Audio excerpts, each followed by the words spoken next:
Após a mega operação nos complexos da Penha e do Alemão, que terminou com 121 mortos, entre eles 4 policiais, o ministro do Supremo Tribunal Federal, Alexandre de Moraes, se reuniu hoje com o governador do Rio, Cláudio Castro, e também outras autoridades. A reunião foi na capital. No dia seguinte à operação, Moraes determinou que Castro enviasse informações sobre a ação no âmbito da DPF das favelas, que define diretrizes para a atuação policial em comunidades do Rio. Esse encontro aconteceu no Centro Integrado de Comando e Controle da Polícia Militar, no centro da cidade. Nesse domingo, Moraes determinou que o governo do Rio preserve todos os elementos materiais que são relacionados à operação policial nas comunidades da Penha e do Alemão. Isso como perícias e também respectivas cadeias de custódia que garantem aí a autenticidade e a validade dessas provas. Lembrando que Moraes é relator da ADPF das favelas, que é um processo no qual, o Supremo ele fixou condições para as operações policiais em favelas no Rio, atendendo a um pedido da Defensoria Pública da União feito na semana passada, na quinta-feira da semana passada. Agora vamos saber quem mais participou dessa reunião, deste encontro que aconteceu hoje à tarde. Quem tem as informações pra gente, direto de Brasília, é a repórter Ana Paula Ramos. Ana Paula, quais as outras informações que a gente tem desse encontro de hoje, hein? Síria, foi uma reunião bastante restrita. O ministro Alexandre de Moraes determinou que apenas ali a alta cúpula do governo do estado participasse, Então, além do ministro Alexandre de Moraes e do governador Cláudio Castro, estavam representantes das forças de segurança do Rio de Janeiro, ali figuras centrais dessa mega operação contra o Comando Vermelho que aconteceu na semana passada e que resultou, em mais de 120 mortos, Então, essas figuras principais são o secretário, de Segurança Pública, o Victor Santos, e o secretário da Polícia Civil, o delegado Felipe Cury. O objetivo, desse encontro é averiguar se teve alguma questão dentro dessa mega operação que contraria a DPF das favelas, que é uma ação que corre dentro do Supremo Tribunal Federal, que para reduzir a letalidade das operações policiais nas comunidades, e ela prevê também a retomada de territórios. Fazendo um parênteses, a última decisão do ministro Edson Fachin na DPF, ela determina que o governo do Rio de Janeiro ele apresente um plano de retomada dos territórios, o que ainda não foi feito, E lembrando também que o ministro Alexandre de Moraes ele assumiu a relatoria dessa ação na semana passada, logo ali no mesmo dia da mega operação, e ele já depois da saída do ministro Luiz Roberto Barroso, e ele determinou nesse final de semana, por exemplo, que seja feita a preservação e a documentação rigorosa e integral de todos os elementos materiais relacionados à operação policial em curso do Rio de Janeiro, incluindo perícias e as respectivas cadeias de custódia, Então, nesse encontro, a gente já teve a informação também que o governo do Rio de Janeiro admitiu que não houve a preservação dessa área de mata ali onde ocorreu o confronto e onde a população que encontrou e retirou ali cerca de 60 mortos, que ficaram ali. E aí a justificativa do governo do estado é que não é por conta dos intensos confrontos que aconteceram, então é por isso que eles não conseguiram preservar essa área. Então, basicamente, essas são as informações que a gente teve dessa reunião, Síria. Agora, na parte da tarde, o Alexandre de Moraes se reuniu aí com outras lideranças, Ele teve outros compromissos na capital fluminense, incluindo encontros também com representantes do judiciário e com o prefeito Eduardo Paes, Sobre esses encontros da tarde, a gente já tem mais alguma informação? Não, ele não detalhou, qual foi o teor, mas a gente imagina que seja também sobre a mega operação, No caso da Defensoria Pública, por exemplo, eles estavam questionando porque eles não estavam tendo acesso às perícias, dos corpos encontrados. Então, o ministro Alexandre de Moraes deu uma ordem para garantir o acesso do Ministério Público também a essas provas e da Defensoria Pública. E com o prefeito Eduardo Paes, a gente também imagina que tenha sido o mesmo teor, Síria. Tá certo, Ana. Olha só, e ainda sobre este assunto, gente, 64% de moradores do Rio de Janeiro aprovam a mega operação policial realizada na semana passada na cidade. Os dados são de uma pesquisa divulgada hoje, a pesquisa Quest. Os dados também mostram que 27% desaprovam e 6% nem aprovam e nem desaprovam. Aqueles que não sabem ou não quiseram responder correspondem aí a 3%. Vamos ver, portanto, reforçando aí o que eu disse, 64%, portanto, aprova quando eles respondem a essa pergunta. Você diria que aprova a operação? Então, as respostas ali, a maioria, 64% aprova, 27% desaprova, nem desaprova 6%, e não souberam responder ou não quiseram 3%. Agora, quando perguntado sobre enquadrar organizações do crime organizado como organizações terroristas, 72% disseram ser a favor, 23% contra e 5% disseram não saber ou não quiseram responder. Portanto, ali em verde, né, quando a pergunta é: você é contra ou a favor? 72%, portanto, desse número aí que é maioria. Agora, outro ponto questionado foi se a operação foi realizada com sucesso. Para 58%, a operação foi bem sucedida. Já para 32% foi um fracasso. E para 6%, esses 6% disseram aí que depende do ponto de vista, né? E 4% aí não quiseram, não souberam responder. A pesquisa também questionou sobre o governo Lula, né? Em relação ao governo Lula decretar GLO, que é a garantia de lei e ordem, para trazer aí o Exército para o Rio, como aconteceu em 2018, né? 59%, portanto, dessas pessoas que foram entrevistadas disseram concordar, enquanto 38% discordam e 3% não souberam ou não quiseram opinar sobre essa questão da GLO.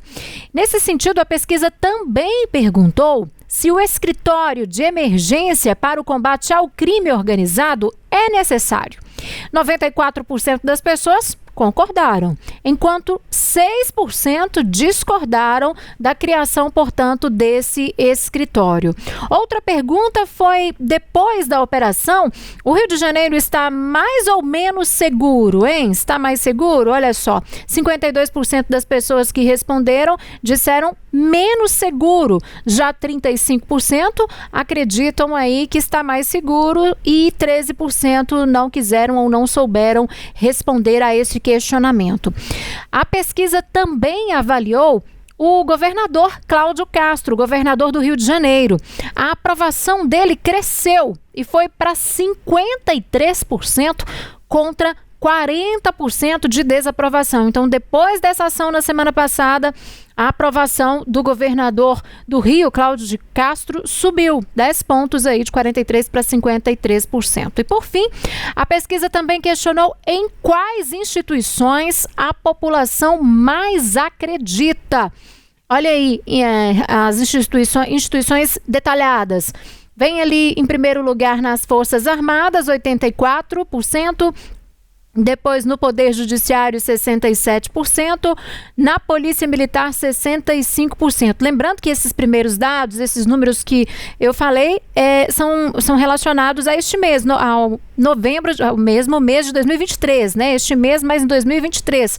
Já a pesquisa de outubro de 2025, mês passado, traz o seguinte: nas Forças Armadas, 83%, portanto, confia, né? No Poder Judiciário, 61%, na Polícia Militar, 72%. A gente pode ver, portanto, ali que houve uma queda quando a gente fala de Forças Armadas e Poder Judiciário. No entanto, quando a gente analisa ali os dados da Polícia Militar, houve um salto aí nesses dados, né? De novembro de 2023 para outubro de 2025, de 65% para 72% na aprovação. O levantamento ele foi feito, gente, na quinta e na sexta-feira da semana passada, após a mega operação contra o Comando Vermelho nos complexos do Alemão e da Penha, na cidade do Rio, que terminou com mais de 120 mortos, incluindo 4 policiais. Foram ouvidos 1.500 moradores do Rio com 16 anos ou mais. Lembrando que tem a margem de erro, né, que é de 3 pontos percentuais, para mais ou para menos. E esse levantamento ele foi encomendado pela Genial Investimentos, a pesquisa Genial Quest. E ainda nesse assunto, uma investigação da Polícia Federal revelou um esquema de fábricas clandestinas de fuzis em São Paulo e também em Minas Gerais, que abastecem a facção criminosa Comando Vermelho. Segundo uma apuração da TV Globo, essas armas eram produzidas em Santa Bárbara do Oeste, uma cidade que fica no interior paulista. E essa fábrica usava pelo menos 11 equipamentos industriais de precisão para fabricar, portanto, o fuzil, né? O fuzil por inteiro. Usava vários materiais. Era uma planta industrial profissional. Não era uma fábrica, como a gente costuma chamar, de garagem, né? Ou de impressora 3D. Eram equipamentos de alta precisão. A Polícia Federal estima que as fábricas clandestinas chegaram a fornecer cerca de 1.000 fuzis para as facções no Rio de Janeiro. Não só no Complexo do Alemão, como também na Rocinha e no Complexo da Maré, para milícias e também para facções até fora do Rio, né? Chegaram a citar, por exemplo, Bahia e Ceará. E não era só em São Paulo. Em Minas Gerais, a produção e distribuição de fuzis pelo Comando Vermelho passava também por uma fábrica clandestina instalada na região oeste da capital mineira, Belo Horizonte. Segundo a apuração, o local funcionava sob a fachada de uma empresa de móveis, que parecia, na verdade, uma fábrica normal de móveis, esquadrias, portas, mas lá dentro tinha toda a operação ilícita. A estrutura clandestina em Belo Horizonte já havia sido alvo de uma operação da Polícia Federal em outubro de 2023. Naquela época, 3 pessoas foram presas. E a polícia afirmou também lá em 2023 que um investigado seria um dos investigados, né, um dos maiores fabricantes de armas do Brasil. Portanto, não é novidade, essa investigação vem desde o ano de 2023, no caso dessa fábrica que fica na capital de Minas Gerais, Belo Horizonte. E com foco, gente, no enfrentamento à criminalidade, na próxima terça-feira vai ser instalada no Senado a CPI, que é a Comissão Parlamentar de Inquérito do Crime Organizado. O objetivo do colegiado é apurar, né, a estruturação, a expansão e também o funcionamento de organizações com foco na atuação de milícias e facções, como o Primeiro Comando da Capital e também o Comando Vermelho. O senador mais antigo indicado para a CPI, Otto Alencar, do PSD da Bahia, ele vai conduzir a sessão de instalação dessa comissão.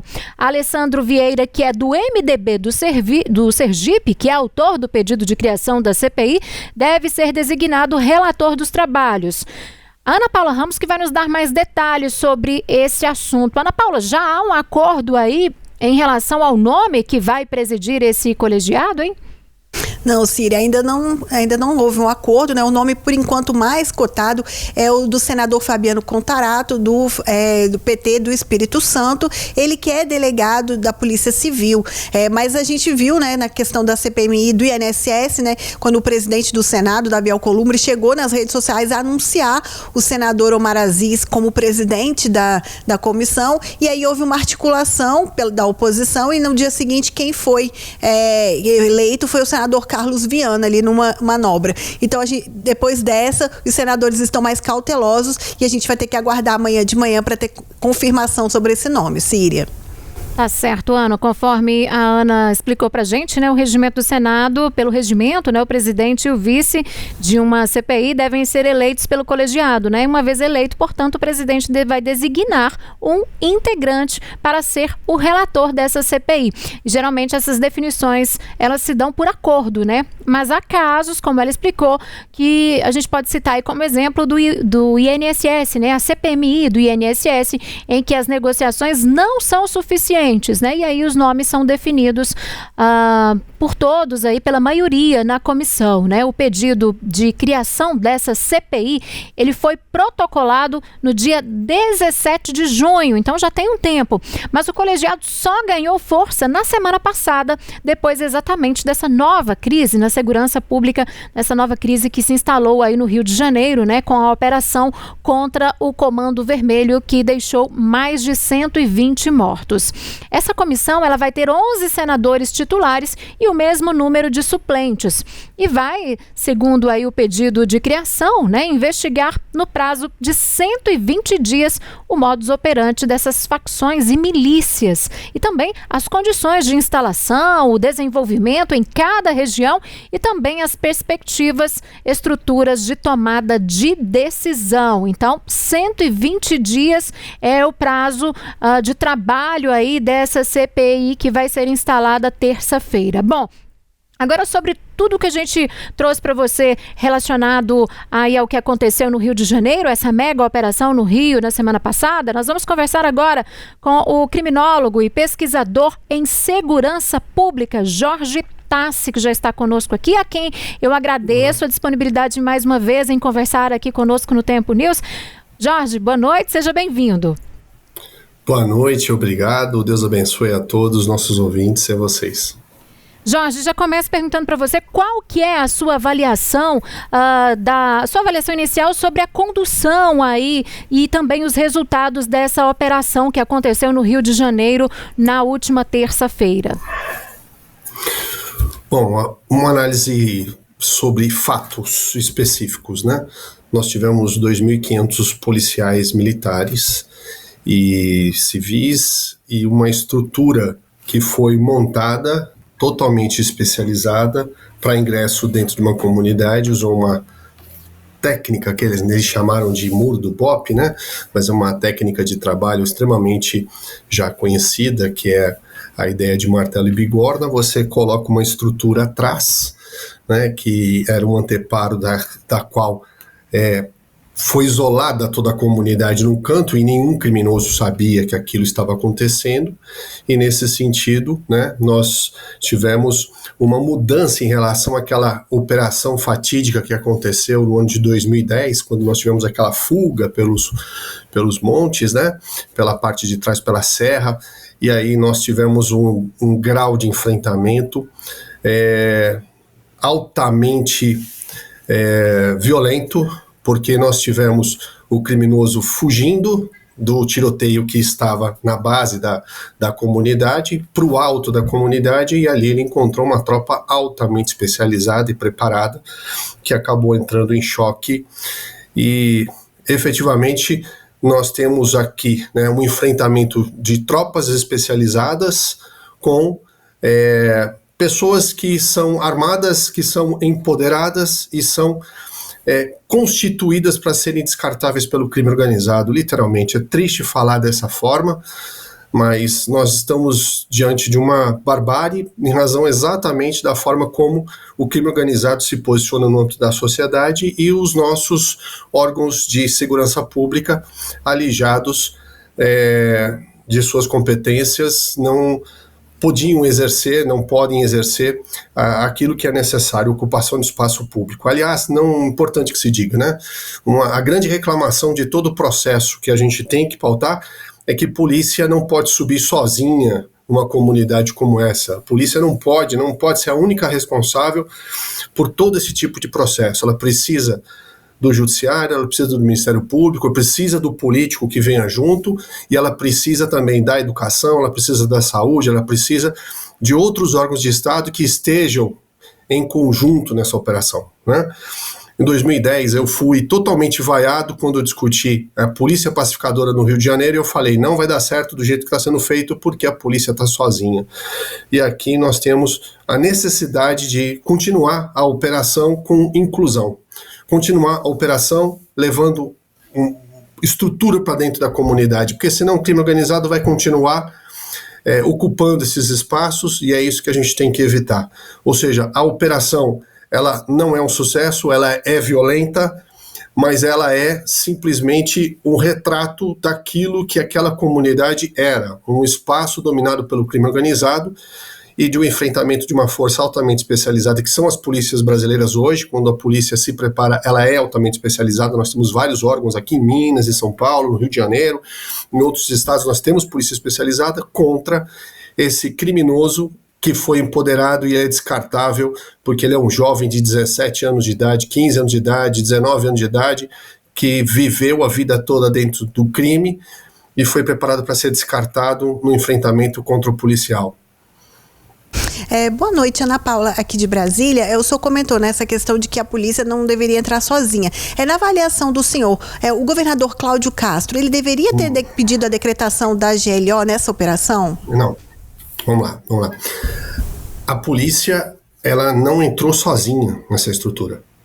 Nós podemos ter o policial, mas o policial estava munido de mandado de busca e apreensão, mandado de prisão, ou seja, sentaram à mesa para fazer o processo de planejamento Ministério Público, Judiciário, sentaram outros órgãos de Estado para poder discutir essas operações, e alguns outros pedidos foram feitos. O que a polícia não pode é permanecer sozinha dentro da estrutura, tá?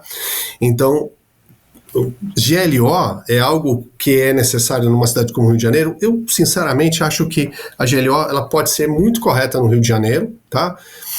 Em razão da estrutura e do abandono desses espaços públicos que a gente conhece, tá? Mas ainda assim, a garantia da lei e da ordem precisa estar acompanhado da ação social. Precisa estar acompanhado da escola, do hospital, do dentista, precisa estar acompanhado da organização social que vai fazer esse trabalho. A polícia não pode estar sozinha nesse sentido, tá bom? Ela subiu como órgão de representação do Estado, veja, mas ela não pode permanecer sozinha nesse processo. A ocupação do espaço público é algo extremamente complexo. É política pública, sim.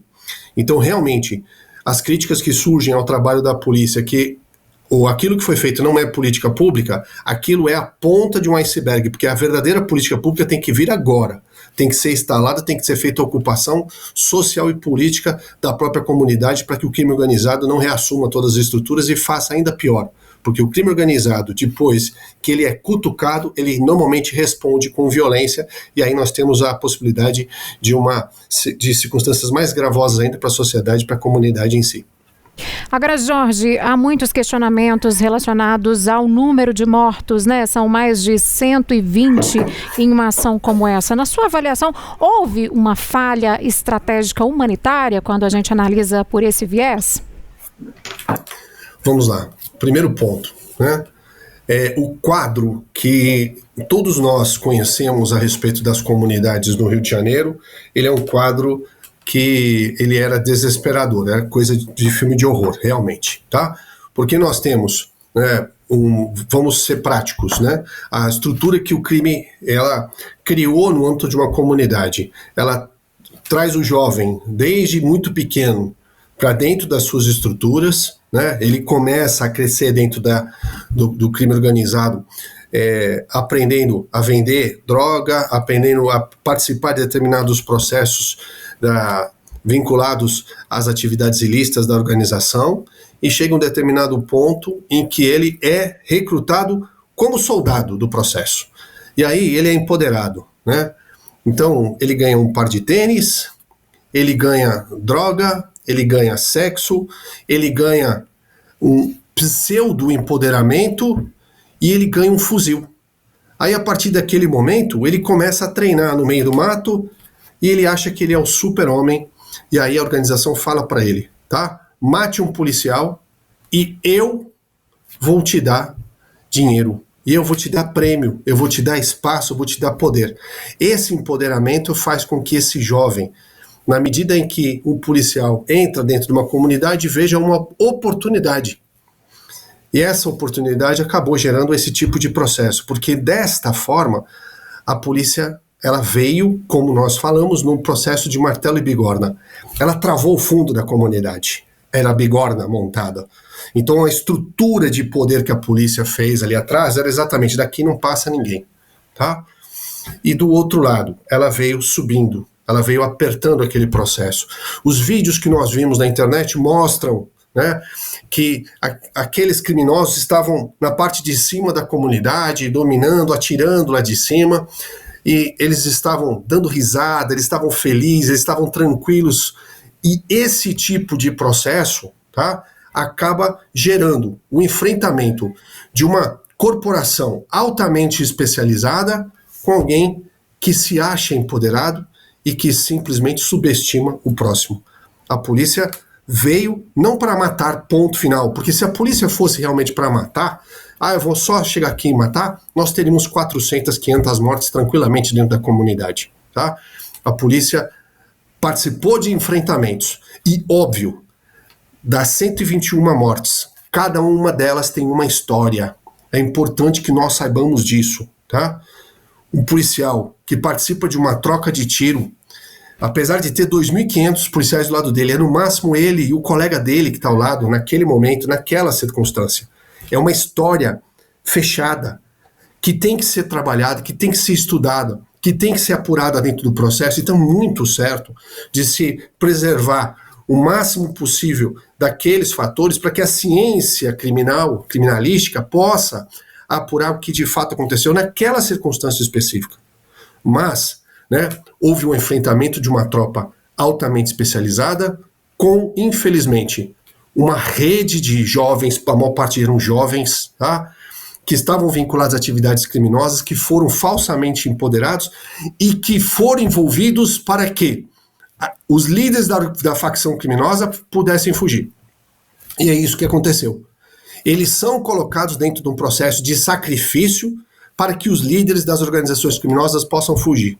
Tá? Aí está feito aquilo que o líder quis, né? Ele conseguiu escapar. Os outros jovens são totalmente substituíveis, são totalmente descartáveis. E é isso que infelizmente aconteceu. Eu queria perguntar para o senhor uma avaliação a respeito da DPF das favelas, né? Até das determinações do STF é de que haja um plano para a retomada dos territórios. Então, como especialista, eu queria que o senhor fizesse uma avaliação dessa ação que corre no Supremo Tribunal Federal. Bom, primeiro, naturalmente, existem dois vieses políticos dentro do próprio processo, um de direita e um de esquerda, discutindo esse tipo de demanda, né? Uma coisa é prática. A retomada do território e principalmente o planejamento para a retomada do território tem que passar por uma avaliação técnica de como está o próprio território, literalmente. E nem essa avaliação o Estado tinha em condições de fazer, porque a estrutura estava absolutamente controlada pelas facções criminosas. E isso ocorre, né, já há um bom tempo, mas principalmente se enfatizou nos últimos anos em razão exatamente de um distanciamento cada vez maior que foi da polícia da própria comunidade, né? Então, é absolutamente necessário que esse plano seja constituído, que nós passemos a trabalhar em força-tarefa, ou seja, colocando todas as forças policiais na mesa, colocando todos os órgãos de Estado que podem trabalhar nesse plano, inclusive quem vai trazer as políticas públicas de inclusão e modificação dessa realidade, porque nós precisamos separar o jovem, né, dessa corja que efetivamente acaba cercando ele no dia a dia e que acaba fazendo com que ele seja algo totalmente descartável, como esse jovem que acabou entrando no embate com a polícia militar. Então, essa política precisa ser tratada, precisa ser trabalhada. A partir de agora, acima de tudo, é aquilo que se espera dentro dessa estrutura, que todos esses órgãos realmente vão trabalhar em paralelo sobre a investigação de cada um daqueles crimes, daqueles homicídios que aconteceram, tá? Muitos desses crimes, é fato, eu não tenho dúvidas, aconteceram sob a pleiade da legítima defesa, né, do próprio Estado trabalhando nesse sentido, e dessa forma é importante que se diga, né, aquele policial que está entrando dentro da comunidade, que está no processo de enfrentamento, ele não está ali para matar ninguém, não. O processo não é de ele matar, é de ele ocupar o espaço. E infelizmente, nesse sentido, não há possibilidade de diálogo com quem porta um fuzil. O fuzil é um instrumento de combate. E como instrumento de combate, ele não permite diálogo. Mais de 100 fuzis foram encontrados dentro desses espaços. Nós tivemos esse enfrentamento de uma forma totalmente aberta. Os próprios jovens, eles utilizam as redes sociais para enaltecer o fato de estarem com fuzil e de usarem a violência como tema da vida deles. Esse tipo de circunstância não permite diálogo. Se nós quisermos ter uma sociedade diferente, nós precisamos trazer uma nova cultura para esse espaço. Droga, violência não gera coisas saudáveis para a vida das pessoas, destrói a família e, infelizmente, isso é o saldo desse abandono, dessa dissonância entre o Estado e a própria comunidade, que é a grande geradora desse tipo de problema. Agora, Jorge, na semana passada, quinta, sexta-feira, após essa mega operação, já tínhamos informações, né, do apoio dos moradores da comunidade a esse tipo de ação da polícia que aconteceu na terça-feira, né? Mas a gente ficou muito naquela coisa de pessoas que tinham as informações, que tinham conversado ali com moradores. Agora, hoje saiu um dado concreto, a pesquisa Genial Quest, que trouxe aí 64% dos entrevistados. Essa pesquisa ouviu 1.500 pessoas, moradores do Rio de Janeiro, né, esses moradores do Rio. Então, 64% dos ouvidos disseram, portanto, que são a favor da ação. Na sua avaliação, como que explica esse alto apoio popular? A população está cansada. A população, ela percebe esse distanciamento dos órgãos de segurança pública da própria ocupação do espaço público. Isso não acontece na comunidade, isso acontece em qualquer lugar. Eu estava na Polícia Militar de São Paulo, no dia 2 de outubro de 1992, quando aconteceu o 111 do Carandiru. Nós tínhamos uma realidade policial, hoje nós temos outra realidade policial completamente diferente. E nesses anos todos, é importante que se diga, nós construímos uma cultura de segurança pública, uma cultura de gestão, uma cultura de estratégia, uma cultura de planejamento, né? Os órgãos policiais, eles planejam muito, eles estudam muito. O policial treina, o treinamento faz parte do dia a dia do policial. E esse tipo de estrutura, ele não está sendo usado na prática, porque existe um distanciamento, nós perdemos nesse sentido, né, o valor do relacionamento do cidadão com o policial no dia a dia. Falta esse processo. Isso é a verdadeira ocupação do espaço público. É eu chegar no meu dia a dia, ver o policial na rua e falar bom dia, e ele fala bom dia para mim. Isso faz com que a confiança entre o policial e a comunidade fraqueje em si. Nós temos essas imagens absurdas que nós vemos aqui, e gente batendo palma, porque é gente que está cansada, que simplesmente vê esse esgarçamento do tecido social e esse distanciamento entre o órgão de segurança pública em relação àquilo que está acontecendo no âmbito de uma comunidade, no âmbito de uma sociedade como um todo.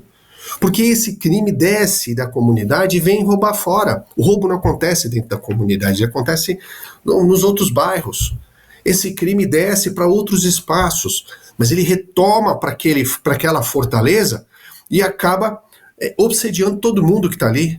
E acaba incluindo todo mundo dentro dessa zona de estresse, dessa zona de guerra. Então a população está muito cansada.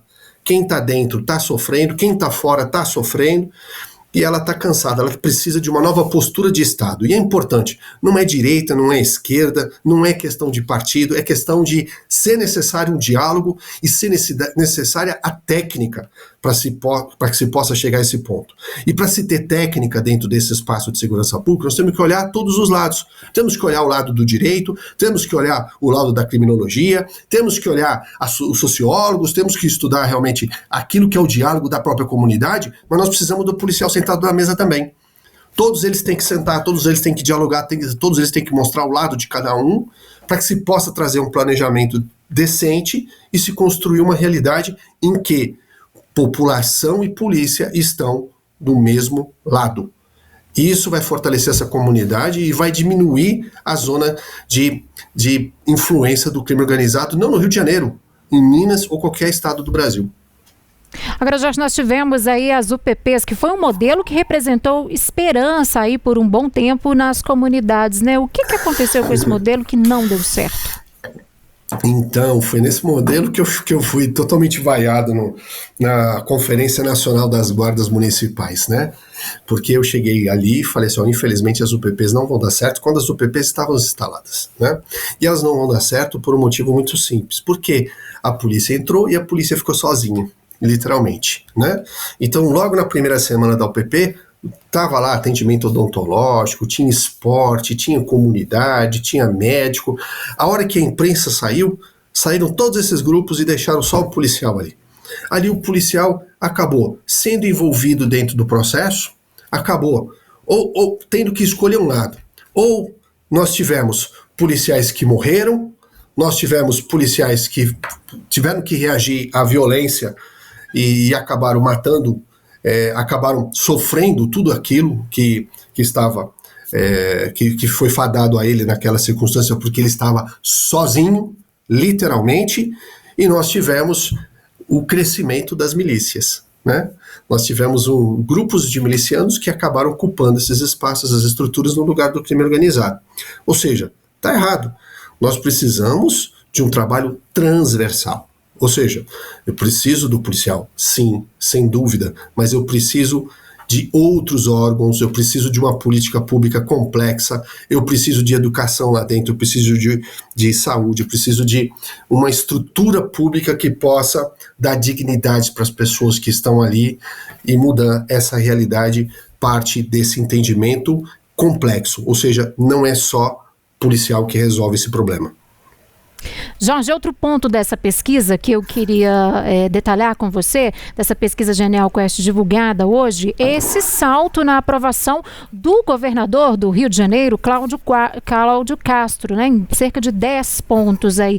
Na sua avaliação, esse tipo de acontecimento, né, a gente tem ali os dados de quem desaprova e quem aprova, esse tipo de acontecimento como essa mega operação na semana passada, pode se tornar um ativo político agora em momentos de crise de segurança? Já virou. Já virou, né? Todo mundo está conversando sobre segurança pública, todo mundo está querendo discutir esses espaços. Nós temos todas as televisões voltadas para isso, todos os órgãos de Estado debatendo os assuntos, as escolas, nós tivemos nos últimos 6 meses, né? Talvez o maior número de inovações no Código Penal desde as reformas que nós tivemos no ano de 84. Nós tivemos várias inovações, várias mudanças, com penas sendo aumentadas, com gravames de delitos, novos crimes surgindo. Isso não está parando. Nós tivemos uma PEC da segurança pública que foi apresentada, ou seja, nada mais é do que um Estado, o político percebendo agora, né, que esse vai ser um dos pontos focais da próxima eleição, não tenho dúvida disso, tá? Então aquilo que a gente está vendo hoje nada mais é do que parte do objeto de discussão da próxima eleição no Brasil, que vai passar exatamente por isso, porque a população se sente ameaçada cada vez mais pelo crime organizado, né? As grandes cidades brasileiras, elas têm influência muito forte, inclusive no campo econômico, em relação ao crime organizado.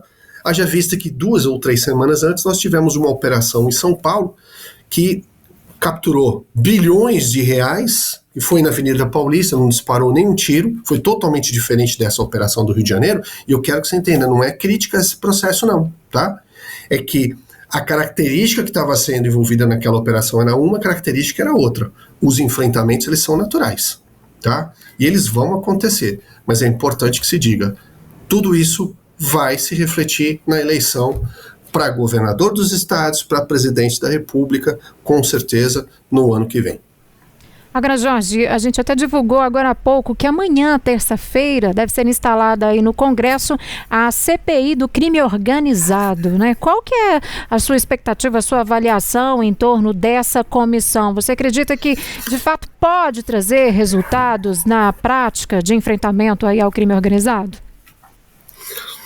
Eu gostaria de acreditar efetivamente que a comissão vai buscar principalmente o diálogo entre os setores políticos, que vai exatamente tentar tornar a nossa legislação mais técnica, que vai fazer a aproximação dos órgãos de Estado para que eles comecem a atuar em conjunto, que eles possam resolver os problemas políticos que acabam afastando um dos outros nesse sentido.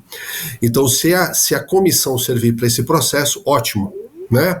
A comissão também pode servir para apurar né, determinadas situações em que pessoas vinculadas ao crime organizado participam do poder público, porque existe, a corrupção ela existe, e eu não tenho dúvida que existem, nós sabemos, né, de vários casos já de membros de facções criminosas que ganharam eleições e participaram, né, ativamente da vida pública aqui no Brasil. Então, se isso também servir, ótimo, isso vai ser sensacional também. Mas que não seja um palco simplesmente para desfiles políticos de ideologias, porque nós precisamos realmente de tecnicidade dentro do processo. Em 2008, eu apresentei um trabalho, né, especificamente pedindo, né, a constituição de um conjunto de normas de segurança pública, e até hoje nós sequer discutimos esses pontos. As normas de segurança pública, elas são pouquíssimo conhecidas da nossa população.